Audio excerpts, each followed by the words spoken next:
요한복음 14장 1절 말씀 한 목소리로 봉독하도록 하시겠습니다. 시작. 너희는 마음에 근심하지 말라. 하나님을 믿으니 또 나를 믿으라. 아멘. 한 번만 더 읽어볼까요? 네, 거의 외운다는 생각으로 같이 읽어보도록 하겠습니다. 시작. 너희는 마음에 근심하지 말라. 하나님을 믿으니 또 나를 믿으라. 아멘. 뭐라고 말씀하고 있죠? 너희는 마음에 근심하지 말라. 그리고 하나님을 믿으니 또 나를 믿으라. 여기서 말하는 나는 누구이실까요? 예수님. 네, 이 말씀을 하시고 계신 분은 예수님이십니다. 근심하지 말라라는 제목으로 함께 나누겠습니다. 벌써 연말이 다 된 것 같아요. 네, 한 해를 되돌아보면서 어떤 말씀을 나눠야 할까 참 고민을 많이 하게 되는 시기가 바로 이때인 것 같습니다. 그러던 중에 마틴 로이드 존스 목사님의 책을 읽으며 누구보다 치열한 한 해를 살아오셨을 여러분들에게 하나님의 따뜻한 위로가 전해지기를 좀 소망하는 마음을, 바라는 마음을 가지게 되었어요. 그래서 그 책을 토대로 이 설교의 말씀을 준비하게 되었습니다. 이번 주와 아마 다음 주 2주에 걸쳐서 이 말씀을 우리가 살펴보게 될 텐데요. 이 말씀을 통해서 하나님께서 다른 사람들이 아니라 바로 나에게 그런 위로의 소망을 주시기를 소망하며 또한 이 말씀을 나누기를 원합니다. 세상 모든 이들에게 가장 필요한 것은 바로 마음의 평안과 마음의 여유라는 말이 있습니다. 우리의 인생의 여러 순간들을 돌이켜볼 때 이 이야기는 참으로 옳은 말이라는 생각이 들곤 합니다. 왜냐하면 참으로 평안하지 못한 것이 바로 우리의 인생이기 때문일 것입니다. 사실 처음부터 그랬던 것은 아닙니다. 하나님께서 천지를 창조하시고 보시기에 심히 좋았더라 라고 말씀하신 세상을 만드셨습니다. 즉 하나님께서 창조하셨던 그 처음의 세계는 아픔도 슬픔도 근심도 염려가 없었습니다. 하나님께서 공급하여 주시는 것을 그저 감사함으로 받아 누리기만 하면 되는 세계, 하나님과의 관계 안에서 그저 행복하게만 살아가면 되는 그러한 세계가 바로 하나님의 세계였던 것입니다. 하지만 첫 아담의 범죄로 인하여 모든 것들은 깨어져 버리고 말았습니다. 죄로 인하여 하나님과의 관계가 깨어졌습니다. 죄로 인하여 하나님의 자녀들에게 필요하지 않았던 두려움이 찾아오게 되었습니다. 하나님께서 모든 것을 공급하여 주시기에 아무것도 염려할 필요가 없이 그저 받기만 하면 되는 인생에서 죄로 인하여 근심이 우리의 마음속에 뿌리 깊게 자리 잡게 되었습니다. 아무리 수고하고 아무리 무거운 짐을 지고 힘겹게 살아가 보지만 스스로의 힘으로는 이러한 죄의 굴레에서 벗어날 수 없는 인생이 되어버리고 말았던 것입니다. 성경은 우리에게 말씀합니다. 모든 사람이 죄를 범하였음에 라고 말입니다. 모든 사람이, 단 한 사람도 예외가 없다고 우리에게 말씀합니다. 그로 인하여 죄로 인하여 들어오게 된 불안, 그렇습니다. 모든 사람이 불안한 것입니다. 모든 사람이 죄로 인하여 심란하게 되었습니다. 이유는 여러 가지, 수많은 이유들이 있을지는 모르겠지만 우리 모두는 불행한 인생을 살아가게 되었습니다. 조금 이상한 내용이 있는데 눈치채셨나요? 네. 어떤 사람들은 이야기합니다. 자신의 인생이 다른 사람들과 무언가 다르기 때문에 숨 돌릴 새도 없이 세상살이에 수많은 문제들이 생겨난다고 생각을 합니다. 또 어떤 사람은 자신의 상황만 유독 절망적이어서 피해야 피할 길이 없는 수많은 시험들이 찾아온다고 생각하기도 합니다. 또 어떤 사람은 자신의 앞길이 유난히 어두워서 다른 사람들보다 더 불확실한 그 길을 살아가고 있기 때문에 내일이 보이지조차 않는 불확실한 세계 속에서 자신이 불안과 또한 그런 어려움들을 겪으며 떨게 된다고 생각하게 되는 것입니다. 이 사람들 모두 자신의 인생이 특별하다고 생각을 하고 있어요. 그러하기 때문에 어려운 일들이 찾아온다고, 남들과는 다른 어려움들이 나에게만 찾아온다고 그들은 생각하는 것입니다. 왜 나에게만 이런 일이 생기지? 왜 나만 이런 어려움을 겪게 되지? 라고 수없이 되뇌이면서 말입니다. 하지만 하나님께서는 그러한 삶의 모습들이 전혀 특별하지 않다고 말씀하고 있는 거예요. 모든 사람이 죄를 범하였으니, 이 모든 것들은 죄로 인하여 우리에게 찾아오게 된 어려움들입니다. 불안, 슬픔, 아픔, 수많은 시련들, 그 모든 것들은 무엇 때문에? 죄 때문에 우리에게 찾아오게 되는 것입니다. 그런데 하나님께서 말씀하고 계시죠. 모든 사람이 죄를 범하였으니 단 한 사람도 예외 없이 모두가 죄인입니다.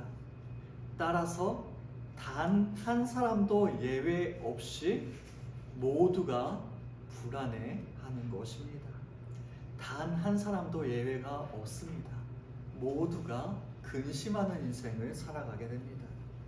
우리 모두는 단 한 사람도 예외가 없이 불행한 인생을 허덕이며 살아가게 되는 것입니다.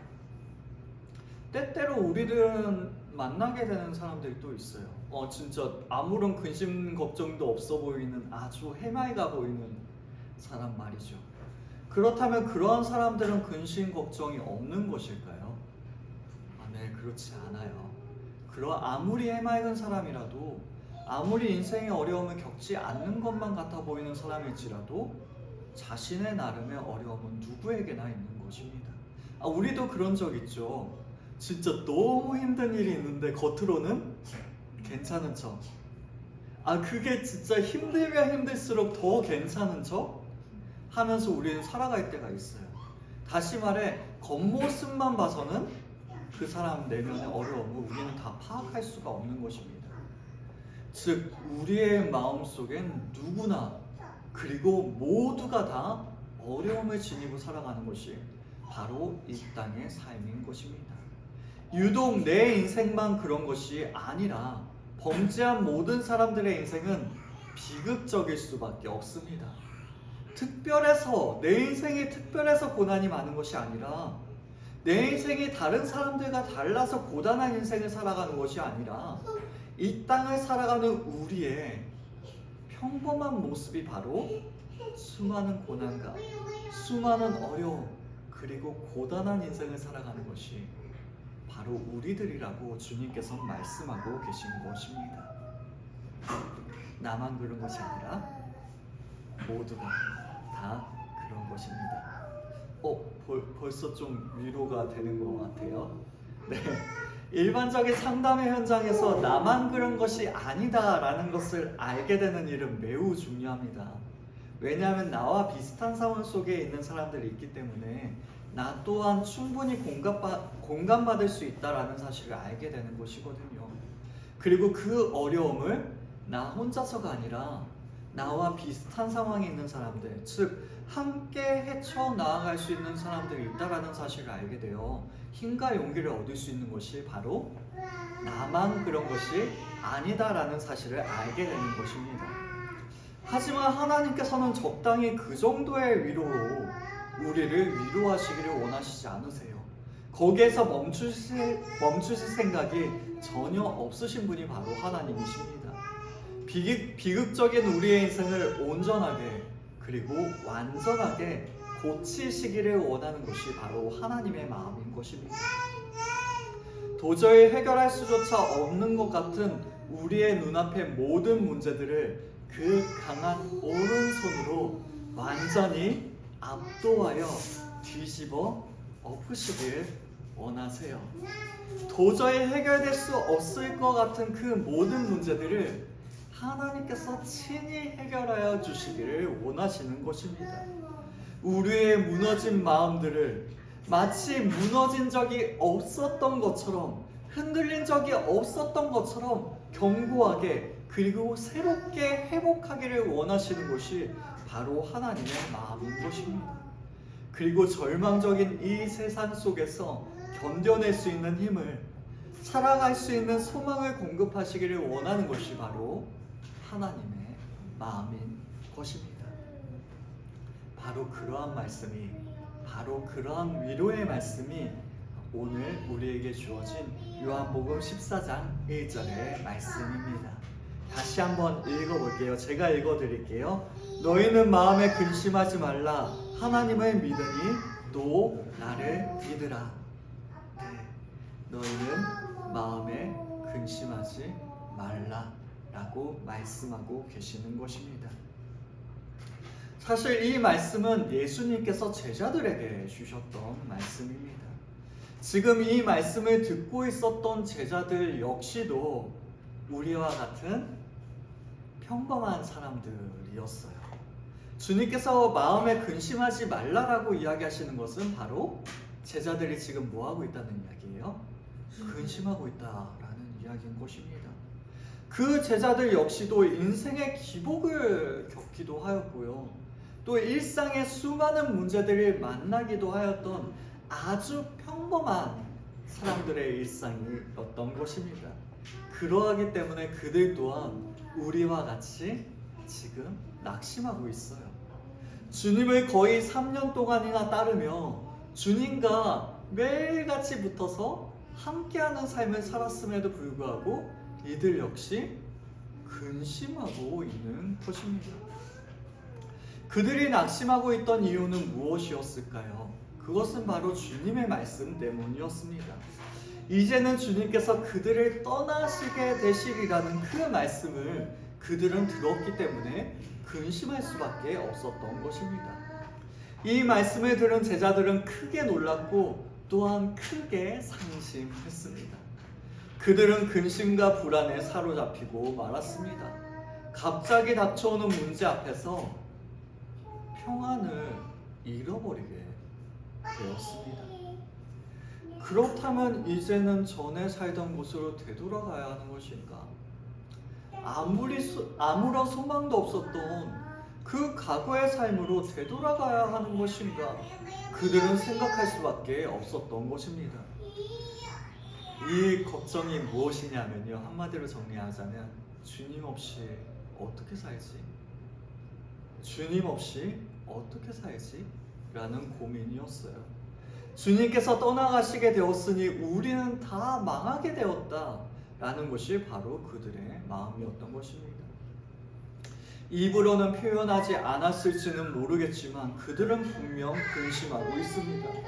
그리고 주님께서는 그 제자들의 모든 생각들을, 모든 마음들을 이미 알고 계셨어요. 굳이 제자들이 이야기하지 않았던 그 순간에 이미 주님께서는 알고 계셨습니다. 주님께서는 제자들이 심란해하며 불행해하는 것을 알고 계셨습니다. 무엇보다도 그 마음에 근심하고 있다라는 사실을 분명하게 알고 계셨습니다. 그들은 마음에 근심했습니다. 그래서 이렇게 아주 특별한 방식으로 그들의 근심을 다루시며 또한 영광스러운 이 말씀으로 위로하고 계신 것이 바로 주님의 모습이었던 것입니다. 우리는 이 위로의 말씀을 조금 더 깊이 살펴보기 전에 가장 먼저 현실을 조금 바라보기를 원합니다. 한 가지 사실을 우리는 인정하고 나아갈 필요가 있습니다. 그것은 바로 오직 기독교만이 우리의 마음의 근심에서 해결해 주리라고, 벗어나게 해주리라고 약속하고 있다는 것은 아니라는 사실입니다. 평안을 준다고 말하는 방법들은 기독교 밖에도 굉장히 많이 있어요. 네, 그래요. 예를 들자면 어차피 일어난 일은 어쩔 수 없이 일어나는 것이니 근심하지 말라는 운명론이라는 철학적인 사고들이 있습니다. 또한 고통은 그저 허상뿐이니 걱정 말고 염려보다는 아름답고 유쾌한 생각들을 해보라는 그러한 생각의 전환들을 우리에게 권하기도 합니다. 또한 요즘 유행하는 도파민과 같이, 젊은 애들 도파민 되게 좋아하거든요. 네, 도파민과 같이 우리의 신경 물질, 뇌에서부터 생겨나는 그러한 신경 물질들을 뭐 약물이라든지 다른 방법들로 조절함으로 말미암아 안정을 찾도록 도와주는 의학적인 조치들이 있습니다. 심지어는 참선과 같은 정신 수양을 통해 평안을 얻으라는 종교들까지 있습니다. 그리고 그러한 방법들은 때때로 우리의 삶에 도움이 되기도 해요. 그럼에도 불구하고 이 세상적인 방법들이 궁극적인 해결점을 제시하고 있지 않다라는 사실을 우리는 기억해야 합니다. 그것들은 대부분 통증을 즉각적으로 가라앉히는데 그 관심이 기울어져 있어요. 다시 말해 우리의 근본적인 문제를 해결하기보다 우리의 눈앞에 있는 그러한 즉각적인 해결들, 우리의 그러한 아픔들을 조금은 완화시키는데 그들의 목적이 공동적으로 향하고 있다는 사실인 것입니다. 눈앞의 현실에서 슬며시 관심을 돌려서 다른 것들을 바라보게 함으로 평안함을 추구하도록 하는 것이 바로 이러한 방법들의 공동적인 모습인 것이지요. 누군가를 비난하거나 또한 이러한 일을 하고 계신 분들이 잘못했다고 이러한 이야기를 하고 있는 것이 아닙니다. 즉각적인 평안 그리고 즉각적인 위로를 추구하는 것이 바로 다른 사람들이 아니라 우리의 모습이기 때문이에요. 그것이 바로 죄인들의 본성이기 때문입니다. 우리가 바로 그러한 모습을 지니고 있는 것입니다. 이것은요 마치 병든 사람의 모습과 같아요. 참으로 놀라운 것은요, 아픈 사람들은 자신의 병에 대해서 그렇게까지 깊이 관심이 있지 않습니다. 오해하지 말고 들으세요. 그들의 정말로 관심 있는 것은 무엇이냐면요, 내 병이 어떻고 내 병이 무엇이고 보다는 이 병으로 인해서 오게 되는 통증에 대해서 더 많이 관심이 있어요. 어떻게든 그 증상을 가라앉히기를. 내가 이 병에 걸려서 지금 너무 아픈데 이 아픔을 조금이라도 벗어날 수 있고 조금이라도 가라앉히고 싶어 하는 것이 바로 이들의 모습인 것입니다. 그리고 그것이 바로 우리 사람의 아주 자연스러운 반응인 것이에요. 다시 한번요, 근본적인 병이라는 문제보다는 그 병으로 인하여 일어나게 된 부수적인 모습에 대해 더 많이 관심이 있는 것이 바로 우리의 모습이라는 것입니다. 마찬가지입니다. 죄를 지은 사람은 후회를 하게 됩니다. 그리고 괴로워하게 돼요. 그 사람의 간절한 바람은 바로 그러한 후회들, 그러한 괴로움을 처리하는 일에 관심을 가지게 됩니다. 하지만 사람들에게 진정으로 필요한 것은 괴로움이라는 증상을 처리하는 일 이상의 것이 필요한 것이죠. 괴로움은 증상일 뿐입니다. 그 원인을 해결해야만 그 증상이 진정으로 해결되어지는 것입니다. 병에 든 사람의 목표가 소극적으로 그저 고통을 줄이는 것이 아니라 적극적으로 건강해지는 것이 되어야 하는 것입니다. 주님께서는 바로 이러한 것에 관심이 있으세요. 우리의 증상을, 통증을 완화시키는 것보다 조금 더 극단적으로 이야기하여서 우리의 평안보다는 우리의 근본적인 문제들에 더 관심이 있으신 것입니다. 단지 눈에 보이는 우리의 일상의 하루하루의 행복이 어떠한지 보다는 우리의 근본적인 문제들을 해결함으로 말미암아 우리를 회복시키시기를 원하는 것이 바로 주님의 마음인 것입니다.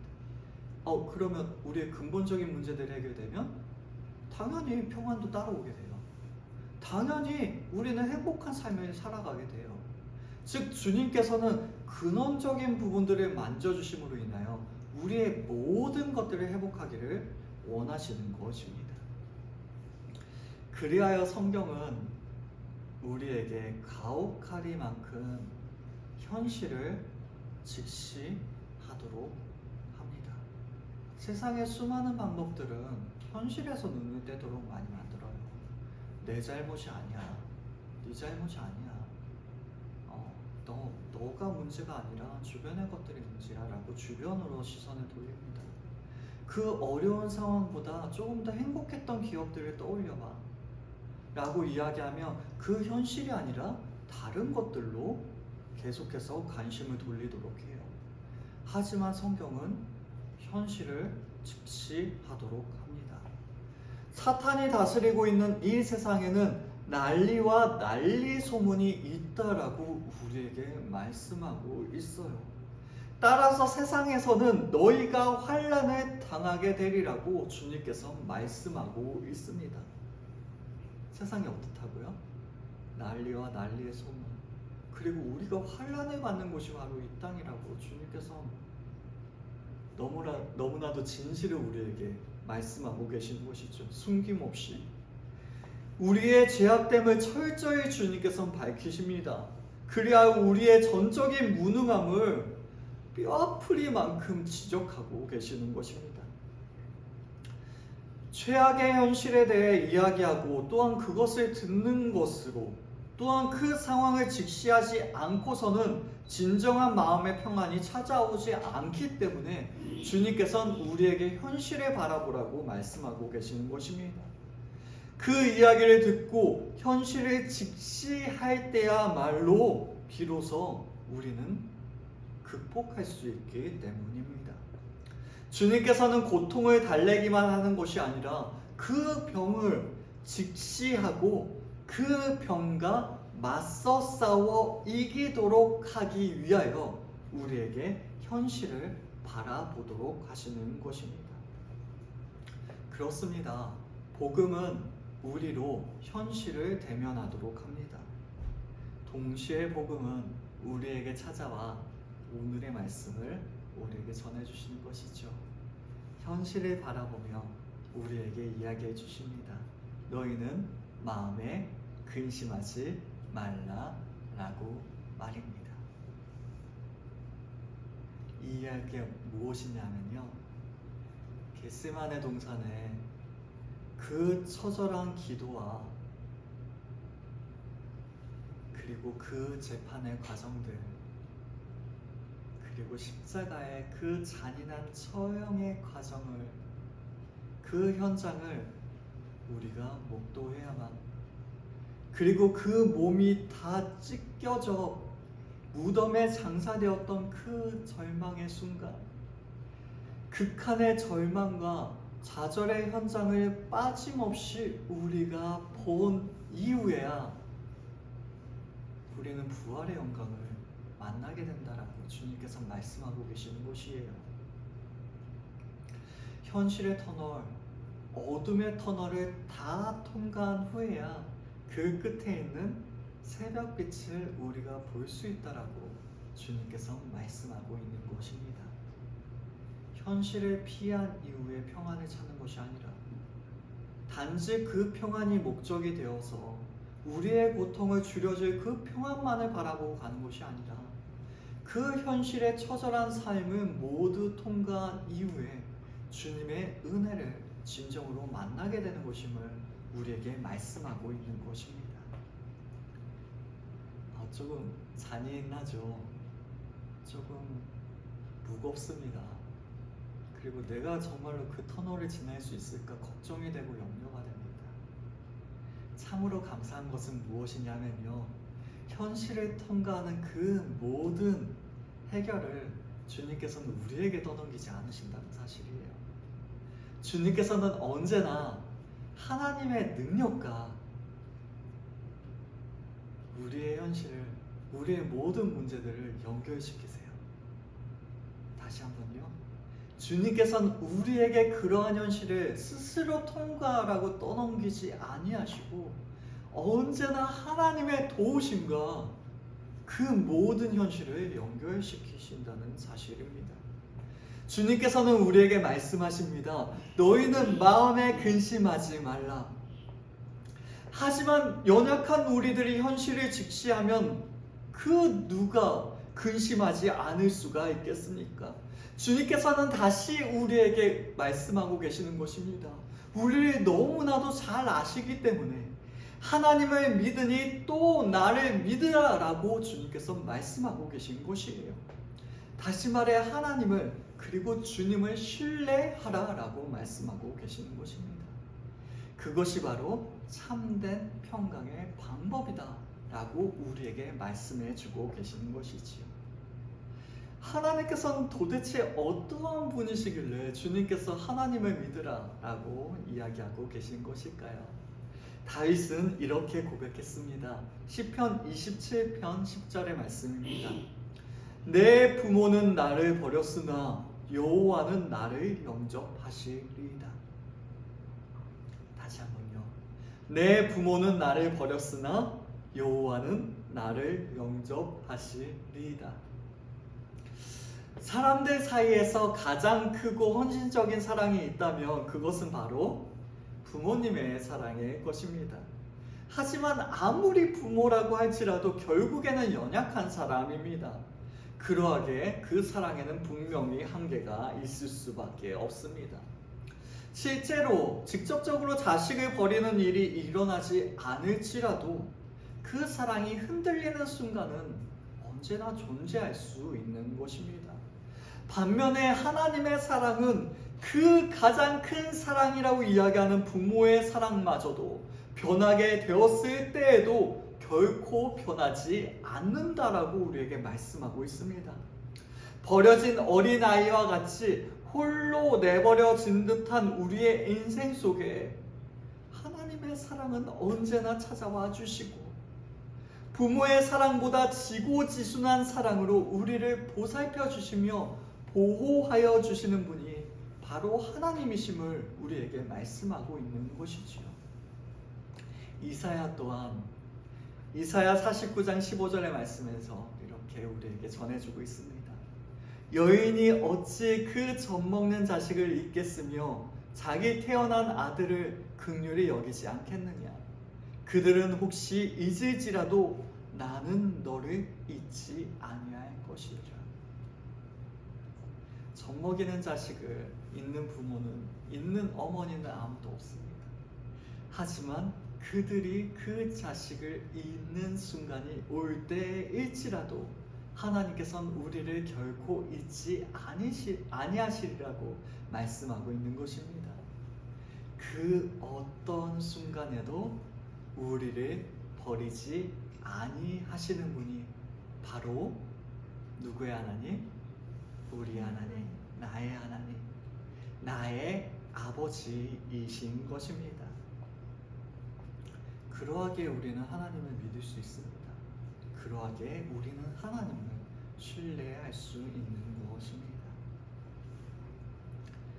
하지만 우리가 다시 한번 현실로 우리의 시선을 돌릴 때 그렇죠.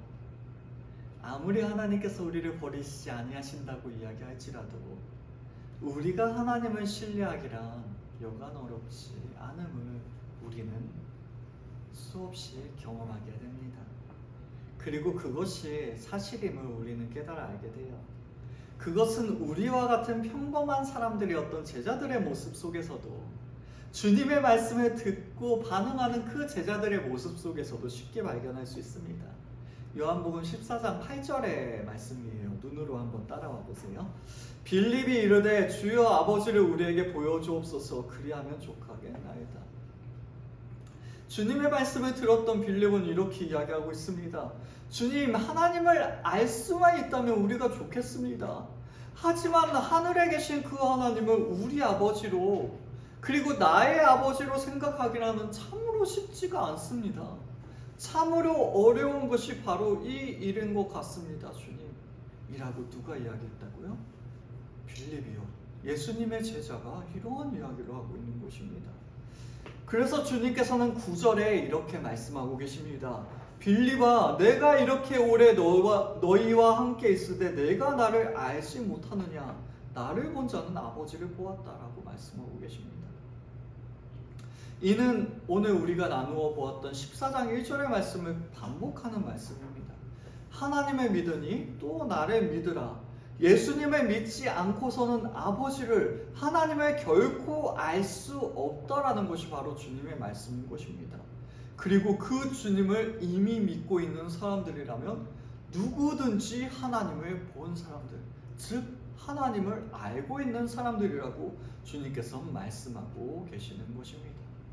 빌립뿐이겠습니까? 네, 도마도 바로 이러한 문제를 안고 있었어요. 5절의 말씀입니다. 도마가 이르되 주여, 주께서 어디로 가시는지 우리가 알지 못하거늘 그 길을 어찌 알겠사옵나이까? 도마는 이야기해요. 주님께서 말씀하신 그 길이 도대체 무엇인지 알지 못하겠습니다. 주님께서 말씀하신 하나님께로 나아가는 그 길이 도대체 무엇인지 저는 도대체 이해를 할 수가 없습니다 라고 말입니다. 그때 주님께서는 놀라운 말씀으로 대답하여 주셨어요. 우리 모두가 알고 있는 말씀이에요. 6절의 말씀입니다. 예수께서 이르시되 내가 곧 길이요 진리요 생명이니 나로 말미암지 않고는 아버지께로 올 자가 없느니라. 주님을 통하지 않고는 아버지께로 나아갈 수 있는 자가 없다라고 말씀하고 있습니다. 길이요 진리요 생명 되신 예수님을 통하지 않고서는 하나님을 믿을 수도 하나님을 신뢰할 수도 없는 것입니다. 현실을 바라볼 때 그 하나님을 믿는 것은 정말로 어렵게 느껴집니다. 하지만 그럴 수밖에 없는 것은 바로 우리가 주님을 신뢰하지 못하기 때문이라고 주님께서는 반복해서 계속적으로 우리에게 말씀하고 계시는 것이에요. 그러한 주님께서 우리에게 말씀하고 계십니다. 너희는 마음에 근심하지 말라. 하나님을 믿으니 또 나를 믿으라 라고 말입니다.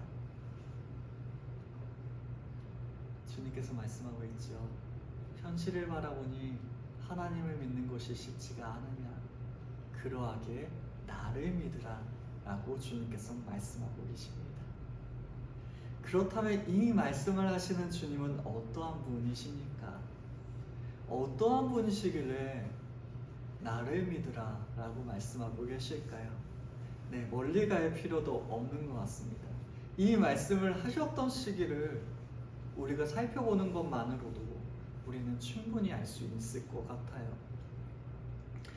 주님께서는 십자가를 지시기 바로 전날 저녁에 이 말씀을 제자들에게 하셨습니다. 한 번만 더요. 주님께서는 십자가를 지시기 전날 저녁에 이 말씀을 예수님께 제자들에게 하고 계셨던 것입니다. 분명 주님께서는 자신에게 곧 어떠한 일이 닥치게 될 것인지 분명히 알고 계셨어요. 이전에 변화산에서 모세와 엘리야가 나타나는 사건이 있었습니다. 그때 주님께서는 모세와 엘리야와 대화를 나누세요. 그 대화의 내용은 장차 예수께서 예루살렘에서 별세하실 것에 대한 이야기였습니다. 다른 이야기가 아니라 주님의 죽으심에 대하여 그들은 이야기하였던 것입니다. 주님께서는 십자가에서 어떠한 일이 일어나게 될지 미리 알고 계셨습니다. 친히 사람의 모든 죄를 담당해야 함을 주님께서는 알고 계셨습니다. 하나님께서 자신에게 만인의 죄를 짊어지우시고 그 하나님의 존전에서 떨어지게 끊어지게 될 것을, 그 무시무시한 순간이 자신에게 찾아오게 될 것을 주님께서는 분명히 알고 계셨습니다. 그 모든 것들을 알고 계셨기 때문에, 너무나도 잘 알고 계셨기 때문에 겟세마네 동산에서 그토록 치열하게 기도하셨던 것이지요. 그리고 제자들에게 나와 내 마음이 매우 고민하여 죽게 되었으니 내 마음이 매우 고민하여 죽게 되었으니 너희는 여기 머물러 나와 함께 깨어 있으라고 주님께서 말씀하셨던 것입니다. 주님께서 자신에게 어떠한 일이 닥치게 될지 모르셨기 때문에 제자들을 위로하고 계셨던 것이 아니에요. 그 일이 얼마나 자신에게 무겁고 얼마나 자신에게 고통스러운 순간이 될지 모르셨기 때문에 제자들을 위로하고 계셨던 것이 아닙니다. 주님께서는 십자가를 지시기 바로 전날 저녁에 자신의 모든 고민을 접어두시고 그토록 두렵고 그토록 무거운 자신의 모든 고민은 접어두시고 근심에 빠져있는 제자들을 위로하고 계신 것입니다. 주님께서는 자신의 앞에 닥친 문제들보다 제자들의 불행에 더 관심이 많으셨던 것이에요. 주님께서는 자신의 그 고난보다 제자들이 근심하고 있는 이 순간이 더 마음이 쓰이셨던 것입니다. 그 결과 바로 다음날 십자가를 지실 분이 오히려 다른 사람들을 위로하고 계신 것입니다. 주님께서는 자신을 아낌없이 내어주시는 분이세요. 그러하기에 요한복음 14장 1절이라는 이 놀라운 말씀이 우리에게 주어지게 된 것입니다. 이것은 주님의 전형적인 특징이었습니다. 주님께서는 십자가에 달리셨을 때에도 손발에 그 잔인한 못질을 당하신 이후에도 동일하게 이렇게 행동하셨습니다. 십자가에서 죽어가시면서도 옆에서 같이 죽어가던 그 강도에게 자신의 시간을 내어주셨던 것입니다. 이렇게 세상 죄를 다 짊어지고서도 함께 못 박힌 비천한 자를 돌아보실 만큼 주님의 긍휼과 사랑과 연민과 이해심은 큰 것이었어요. 사역이 아무리 바쁘시더라도 이러한 연약한 자들이 찾아왔을 때 외면하지 않으셨습니다. 아무리 중요한 일이 눈앞에 펼쳐질지라도 그 어린 아이들이 자신에게 나아오는 것을 주님께서 막지 않으셨어요. 우리 또한 마찬가지입니다. 주님께서는 언제나 우리를 바라보고 계세요. 그리고 언제든지 우리를 맞이하여 주십니다. 그렇습니다. 우리의 구주 되신 예수 그리스도께서는 바로 이러한 분이십니다. 바로 이러한 분이 신약 메시지와 그리고 복음의 중심에 서 계신 분이십니다. 하나님의 아들이심에도 불구하고 우리가 있는 자리라면 그 어디든지 찾아와 그 언제든지 우리를 찾아와 만나주시는 분이 바로 우리 주님이십니다. 우리가 묻기도 전에 대답해 주시려고 우리의 마음과 또한 우리의 생각을 읽는 그 수고를 마다하지 않으십니다. 우리의 필요와 불행한 마음을 미처 표현하기도 전에 먼저 알아채 주시고 위로해 주시는 분이 바로 우리 주님이십니다. 그러한 주님께서 우리에게 말씀하고 계시는 것이에요. 너희는 마음에 근심하지 말라. 하나님을 믿으니 또 나를 믿으라 라고 말입니다. 주님께서는 우리에게 이렇게 말씀하시는 것 같아요. 나에게 와서 근심을 털어놓으라. 하나님에 대해 느끼는 어려움도, 기도할 때 느끼게 되는 어려움도, 너의 연약한 마음으로 인하여 실패와 곤란을 겪게 되는 그 어려움도 모두 다 전부 다 나에게 털어놓아라 라고 말입니다. 우리들을 불안하게 만들고 불편하게 만드는 것이라면 무엇이든 상관없습니다. 그것이 질병이나 사업의 문제일 수도 있고 우리의 가까운 사람 혹은 가족의 문제일 수도 있습니다. 또한 자신의 연약한 부분일 수도 있을 것입니다. 그 무엇이든 무슨 근심이든 그것이 얼마나 우리를 불행하게 만들고 그것이 얼마나 우리를 어렵게 만들며 그것이 얼마나 우리를 괴롭게 만드는 문제든 아무런 상관이 없이 개의치 말고 주님께 나아오라 라고 주님께서 말씀하고 계시는 것입니다. 우리 주님께서는 죽음도 불사할 정도로 죽음도 개의치 아니하실 정도로 우리를 사랑하시는 분이시기 때문입니다. 마태복음 11장 28절의 말씀입니다. 수고하고 무거운 짐진 자들아 다 내게로 오라. 내가 너희를 쉬게 하리라. 주님, 우리가 수고하고 무거운 짐을 지었으니 주님 앞으로 나아가겠습니다 라고 이야기하고 있는 것이 아닙니다. 주님께서 우리를 초청하고 계세요. 수고하고 무거운 짐진 자들아 다 내게로 오라. 주님 앞으로 나아오라고 주님께서 우리를 초청하고 계십니다. 그 주님을 믿기 때문에 우리는 더 이상 불행할 필요도 더 이상 불안할 필요도 없는 것입니다. 이 말씀을 우리는 확신할 수 있기 바랍니다. 이 말씀을 하고 계신 분이 바로 우리 주님이시기 때문에 우리는 더욱더 이 말씀을 의지할 수 있기 원합니다. 주님을 믿기 때문에 하나님을 나의 아버지로 신뢰할 수 있는 우리 모두가 될 수 있기를 원합니다. 그렇다면 우리는 다시 한 번 더 우리의 눈앞에 있는 현실을 바라봅시다. 우리의 눈앞의 현실은 어떤가요? 난리와 난리 소문이 있기 마련인 이 세상입니다.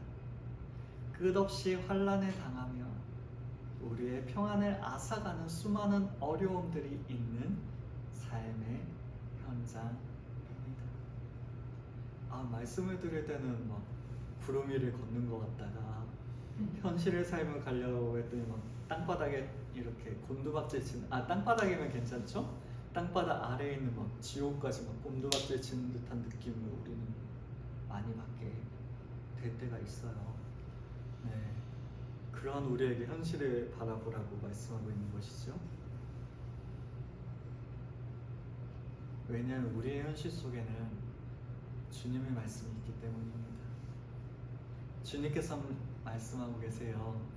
너희는 마음에 근심하지 말라. 하나님을 믿으니 또 나를 믿으라. 그렇습니다. 우리의 현실이 무엇인가요? 고난과 고통이 있는 것이 우리의 현실입니다. 하지만요, 하나님께서 함께 하시는 것이 바로 우리의 현실입니다. 그 많은 어려움이 있지만 동시에 하나님께서 우리를 끝까지 붙잡아 주시는 것이, 하나님께서 우리를 버리시지 않으시는 것이 바로 우리의 현실입니다. 요한복음 14장 18절의 말씀입니다. 내가 너희를 고아와 같이 버려두지 아니하고 너희에게로 오리라. 하나님께서 우리를 홀로 내버려 두지 아니하시는 것이 바로 우리의 현실인 것입니다. 위로 없이 혼자 살아가도록 내버려 두시지 아니하시는 것이 바로 우리의 현실입니다. 나의 힘으로 어떻게든 살아보려고 발버둥 치는 것이 우리의 현실이 아니라 하나님의 능력과 그 놀라운 도우심이 언제나 연결되어지는 삶이 바로 우리의 현실인 것입니다. 우리 모든 염려와 근심, 아픔과 슬픔, 그 어떠한 어려움이든지 상관없이 모두 다 주님께 아뢰 수 있는 것이 은혜의 보좌 앞으로 담대히 나아갈 수 있는 것이 바로 우리의 현실입니다.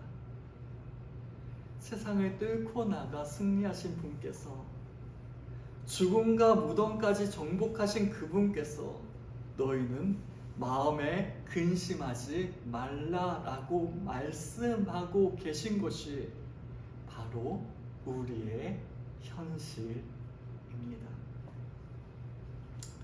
참으로 안타까운 것은 우리가 주님께서 함께하지 않으시는 것처럼 살아간다는 사실입니다. 하지만 이것은 현실이 아니에요. 다시 한번요. 하나님께서 나와 함께 하시지 않으시는 것처럼 생각이 드는 그 순간은 현실이 아닙니다. 왜요? 하나님께서 함께하고 계시거든요. 현실을 피하지 마세요. 하나님께서 나와 함께 하시지 않으신다라고 생각하는 것은 현실을 피하는 겁니다. 우리의 현실은 그렇지 않아요. 현실을 피하지 말기를 원합니다. 현실을 외면해서는 절대 평강을 소유할 수가 없습니다. 주님의 말씀을 기억합시다. 하나님을 믿으니 또 나를 믿으라. 우리의 현실, 죽음과 무덤을 이기신 그 하나님의 아들께서 자신의 목숨보다도 더 우리를 사랑하는 것이, 그 사실이 바로 우리의 현실입니다. 그 무엇도 대항할 수 없는 주님의 힘과 능력이 말할 수 없이 연약한 우리의 인생 속에 역사하시는 것이 바로 우리의 현실인 것입니다. 이 사실을 잊지 맙시다. 주님을 믿는, 하나님을 믿는 우리의 현실은 바로 그러한 것입니다. 바라고 원하는 것은 우리 모두가 진정으로 하나님을 믿을 수 있길 원합니다. 하나님의 아들 예수 그리스도를 진정으로 믿기를 원합니다. 주님께서는 모든 불행과 불안에서 우리들을 구원하기 위하여 이 땅에 오신 분이십니다. 하나님과 우리들을 가로막는 그 장벽을 전부 무너뜨리신 분이 바로 우리 주님이십니다. 그리고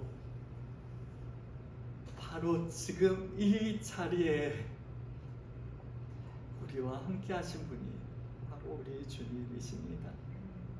주님께서는 바로 지금 이 자리에서 능히 우리들에게 안식과 평안을 주실 수 있는 분이십니다. 그리고 주님께서는 우리를 사랑하십니다. 우리의 근심은 무엇입니까? 모두 다 주님 앞에 내려놓읍시다. 우리의 현실의 문제는 무엇입니까? 그 안에서도 주님께서 함께하고 계십니다. 우리의 연약함은 무엇입니까? 하나님께서 우리를 버리지 아니하시고 우리를 지키시고 돌보아 주십니다. 이 사실을 신뢰합시다. 그리하여 주님께서 함께 하시기에 근심하지 않는 우리, 단지 내가 의식적으로 근심하지 않아야지 해서 근심하지 않는 것이 아니라, 다른 좋은 생각을 해서 근심하지 않는 것이 아니라 오직 주님 때문에 근심하지 않을 수 있는 우리 모두가 될 수 있길 원합니다. 주님 안에서 참된 평안을 누릴 수 있는 우리, 주님의 말씀을 신뢰하며 우리의 현실을, 하나님께서 함께 하시는 그 현실을 살아갈 수 있는 우리 모두가 될 수 있길 주님의 이름으로 축원합니다. 올 한 해를 되돌아봅니다. 우리의 현실은 어땠는지요? 그 안에도 하나님께서 계셨나요? 네, 계셨습니다. 그 사실을 발견하고 또한 위로를 받을 수 있는 우리가 될 수 있길 원합니다. 지금까지 하나님께서 함께하고 계셨다면 지금 이 순간도 함께하고 계시죠? 네. 그리고 앞으로도 하나님께서 약속해 주십니다. 이 사실을 기억하시며 하나님 때문에, 예수님 때문에 근심하지 않을 수 있는 우리 모두가 될 수 있기를, 그리하여 주님 안에서 그 누구도 빼앗을 수 없는 그 평안을 누릴 수 있는 우리 모두가 될 수 있기를 주님의 이름으로 축원합니다.